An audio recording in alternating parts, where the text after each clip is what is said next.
Hello viewers, সকলকে ধন্যবাদ ভিডিওটা ওপেন করার জন্য। যাই হোক, এটা একটা লোকাল স্যামসুন SAMSUN স্যামসং কিন্তু লয়, এটা হচ্ছে স্যামসুন। ওটা একটা local company, ultra slim TV. এই টিভিটা বাজ পড়ে নষ্ট হয়ে গেছে। তো যাই হোক, টিভিটা আনার পরেতে আমি পাওয়ারটা খুলেছিলাম, খুলে প্রবলেমটা দেখে আমার মনে হলো ভিডিওটা করা দরকার, তাই ভিডিওটা করছি। তো ডিটেলসে আমি আজকে এটা যতটা পারবো আপনাদের সামনে তুলে ধরার চেষ্টা করব। প্লিজ ভিডিওটা কাটিং না করে পুরোটা দেখুন, তাহলে ব্যাপারটা বুঝতে পারবেন। তো এর প্রথমে পাওয়ারটা প্রবলেম ছিল, আমি একটা মডুল এখানেতে চেঞ্জ করেছি। এটা একটা নতুন মডুল, পাওয়ারটা প্রবলেম ছিল। পাওয়ারটা রিপেয়ার করতে গেলে দেখতে পাচ্ছি যা পয়সা খরচা হবে তার থেকে মডুলই বেস্ট। তাই মডুলটা দেওয়ার পরেতে ভোল্টেজটা ওকে হয়ে গেছিলো। তারপরেতে এখানে একটা রেজিস্ট্যান্স আছে, যে রেজিস্ট্যান্সটা শর্ট হয়ে গেছিলো, সেই রেজিস্ট্যান্সটা চেঞ্জ করেছি। করবার পরেতে আবার একটা সমস্যা দেখা দিয়েছিল, যেটা হচ্ছে ভোল্টেজটা ড্রপ, অর্থাৎ আউটপুট ট্রানজিস্টারটাকেও চেঞ্জ করেছি। এই আউটপুট ট্রানজিস্টারটা চেঞ্জ করার পরে যে পরিস্থিতিটা হয়েছে সেটা আমি একবার এটাকে স্টার্টিং করে দেখাচ্ছি। দেখুন, এটাকে ভালো করে দেখুন যে বাজ পড়লে টিভিতে কি কি সমস্যা হতে পারে। যাই হোক, এটা আমি দেখাচ্ছি, পরিষ্কার দেখতে পাবেন। যাই হোক, আমি কারেন্ট দিলাম, সেটটা স্টার্টিং হলো।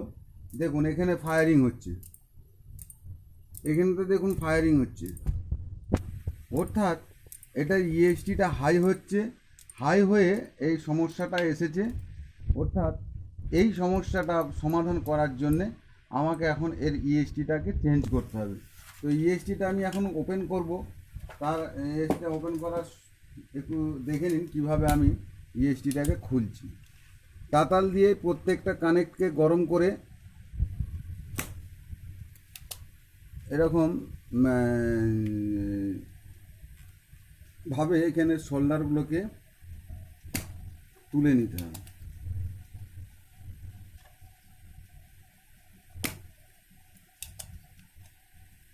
দেখতে থাকুন, একটু লম্বা হবে ভিডিওটা, কিন্তু ব্যাপারটা বুঝতে পারবেন যে বাজ পড়লে টিভিতে কি হতে পারে। ডিটেলসে আরও জানার জন্য অনেক ভিডিও দেওয়া আছে চ্যানেলের মধ্যে দিয়ে, সমস্ত কোম্পানির টিভির রিপেয়ারের বিভিন্ন রকম সমস্যা, নতুন নতুন সমস্যা। সেদিনকে একটা আজব প্রবলেমকে সলভ করেছিলাম। যে প্রবলেমটা হচ্ছে টিভিটা চালু হয়ে যাচ্ছে, চালু হয়ে যাওয়ার পরে আবার মিনিট 15 বাদ দিয়ে সেটটা অটোমেটিক অফ হয়ে যাচ্ছে। সে প্রবলেমটা আমি সলভ করে ভিডিওটা তৈরি করে আমি গ্রুপ ইয়েতে দিয়ে রেখেছি, চ্যানেলের মধ্যে দেওয়া আছে। তো একটা টিভির প্রবলেম, যে কোনো কোম্পানি হোক, যদি সমস্যাটা নিজের আয়ত্তের মধ্যে থাকে তাহলে সব টিভির সমস্যা একই রকমের প্রায় হয়। কিছু কিছু নতুন প্রবলেম আমাদের সামনে এসে পৌঁছায়, যে সমস্যাগুলো সমাধান করলে ভিডিওর মধ্যে দিয়ে আপনারা পরিষ্কারভাবে জানতে পারবেন, বুঝতে পারবেন। যাই হোক, এটাকে আমি আস্তে আস্তে ওপেন করে নিচ্ছি।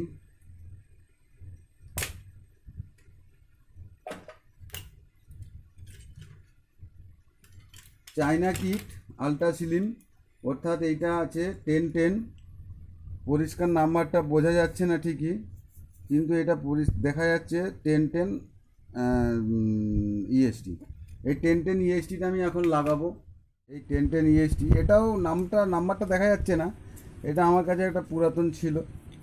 যাই হোক, এটাও ভালো মাল, এমনি সেট থেকে খোলা আছে, টেস্টিং ইএসটি। তো এইটাকে আমি ঠিকভাবে এটা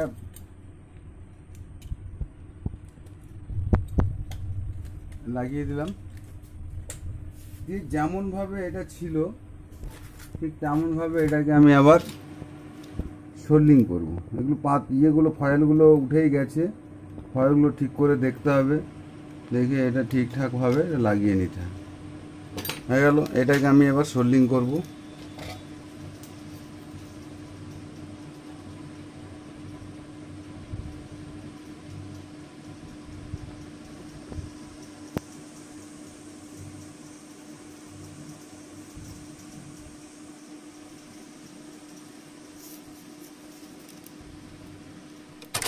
একটু লম্বা হলেও তবুও আপনি দেখুন, ভালো লাগবে শেষ পর্যন্ত। এটা খুব মানে যারা প্রথম প্রথম শিক্ষা করছো তাদের পক্ষে খুবই ভালো কাজ দেবে। কীভাবে পার্টসকে ওপেন করতে হবে, কিভাবে লাগাতে হবে, কিভাবে ধীরে সুস্থে। এই যে এখানে ফয়েলটা দেখতে পাচ্ছি, এখানের সঙ্গে এই ফয়েলটা আউট হয়ে গেছে, অর্থাৎ এই দিক থেকে এই ঝালটা সোল্ডারিংটা ঠিকঠাক হতে হবে। যদি ঠিকঠাক না হয় তাহলে আর্থিংটা পাবে না। এই দিকটা হচ্ছে, ওই দিকটা হচ্ছে না, অর্থাৎ এই দিকটাকে একটু ফয়েলটাকে চুটিয়ে নিতে হবে যাতে সোল্ডারিংটা ঠিকঠাক হয়ে যায়।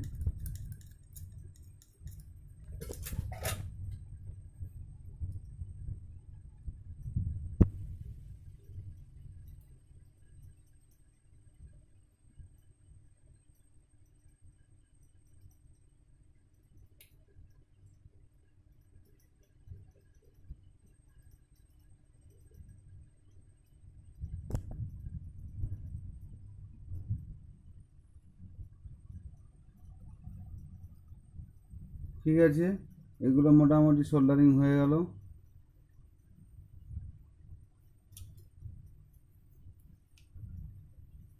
পাশাপাশিগুলো একটু দেখে নিতে হবে যে সোল্ডারিংগুলো কীভাবে নষ্ট হয়ে গেছে কি না। যাই হোক, মোটামুটি এখানটা হয়ে গেল। এরপরেতে আমি এটা যেখানে লাগানো ছিল এইখানে G2 বলে একটা কানেক্ট এখানেতে আসছে। G2টাকে আমি খুলে নিলাম। ইএসটিতে এটা ক্যাপের সঙ্গে এখানেতে লাগানো আছে।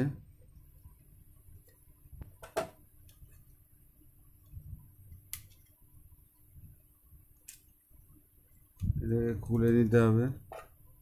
এখানে পিকচার টিউবের বেসের সঙ্গে এটা লাগানো আছে, আর তার সঙ্গে এখানেতে কারেন্ট ধরে থাকতে পারে ইএসটি, তার জন্য আমাকে একটু সাবধানেই কাজটা করতে হবে। এখানেতে স্ক্রুড্রাইভারটা দিয়ে দিলাম, এইটাকে এখানে লাগালাম, এর সঙ্গে দিলাম, টাচ করলাম, দেখছি এখানে কোনো কারেন্ট ধরে নেই।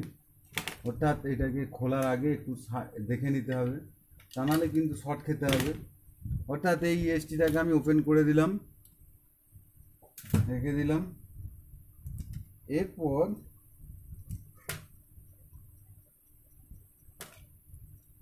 এই ইএসটিটার এই কানেক্টারগুলো ঠিকঠাক করে লাগিয়ে নিতে হবে।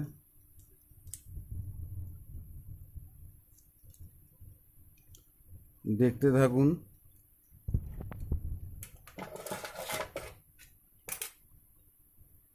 ব্যাপারটা যে ভিডিও করলে কাজ তো অত স্পিডে কাজ করা যায়নি, সূক্ষ্ম কাজ, একটু ধৈর্য ধরে করতে হয়।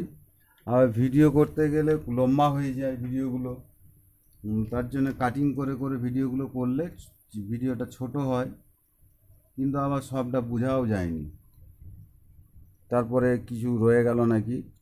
তো যাই হোক, এটাকে আমি কাটিং না করেই জায়গাটা দেখাচ্ছি ইএসটিটা কীভাবে আমি চেঞ্জ করলাম। এটাকে লাগিয়ে দিলাম ফোকাস G2। এই কানেকশনটার নাম হচ্ছে G2, আর ওইটা হচ্ছে ফোকাস। তো ফোকাসকে আমি অলরেডি সোল্ডারিং করে দিয়েছি। এটা হচ্ছে G2 কানেক্টার। এই G2 কানেক্টারটা আমি এখানেতে সেট করে দিলাম, সোল্ডারিং করে দিলাম। এরপর যেটা আমার ইএসটি হাই 10 ভোল্টেজ, যেটা পিকচার টিউবের সঙ্গে যে প্রবেশ করছে, সেটাকে এখানেতে ঠিক করে লাগিয়ে নিতে হবে। এটাকে এখানেতে লাগিয়ে নিলাম। এখানে আর্থিংটাকে দিয়ে দিলাম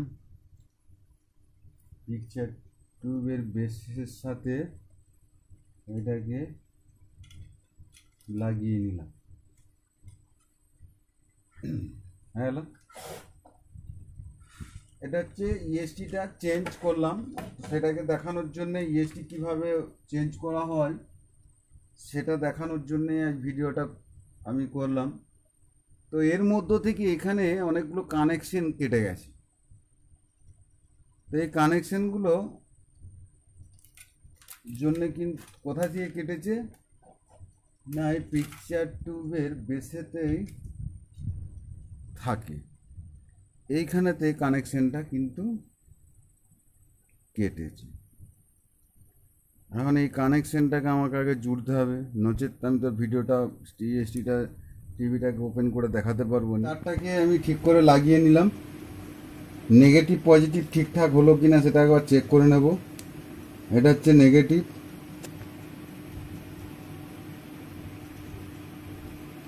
এখানে নেগেটিভটা দিয়ে দিলাম, মিটারের নেগেটিভটা ওখানে দিয়ে দিয়েছি অলরেডি। এটা নেগেটিভ, এটাও নেগেটিভ, এটা হচ্ছে ভোল্টেজ।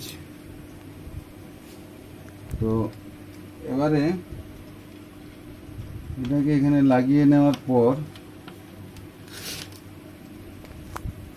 আমি আবার ইলেকট্রিক সাপ্লাইটা দিয়ে একবার চেকিং করে দেখব ঠিকঠাক হলো কি না, কি হলো, কি ব্যাপারটা দাঁড়ালো।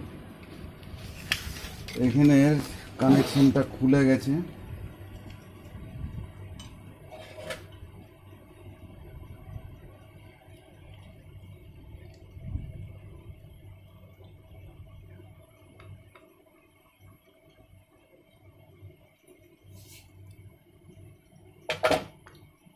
মডিউল কিভাবে চেঞ্জ করা হয় এটা নিয়ে ভিডিও অলরেডি বানানো আছে, তো দরকার হলে সেটা একটু দেখে নেবেন।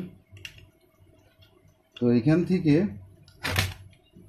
এরপর আমি স্টার্টিং করে দেখব পরিস্থিতিটা কী দাঁড়ালো। আমি ইলেকট্রিক দিলাম,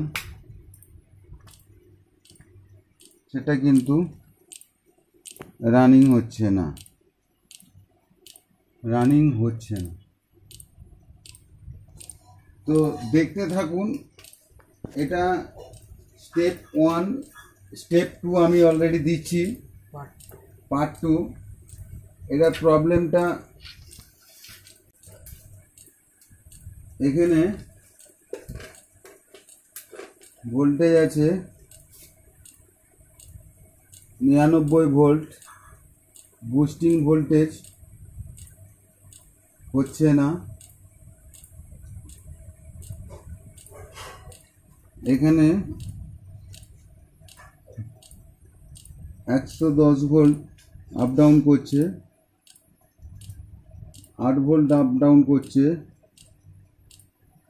5 ভোল্টে কোনো ভোল্টেজ হ্যাঁ আছে, মেমোরিতে অলরেডি ভোল্টেজ আছে 5 ভোল্ট। তাহলে প্রবলেমটা কি হচ্ছে, আমি এটাকে সলভ করার জন্য করবার সময় আবার আমি একটা ভিডিও বানিয়ে দেখাচ্ছি আপনাদেরকে। এটা আপাতত পার্ট 1, পার্ট 2টা আপনারা দেখবেন।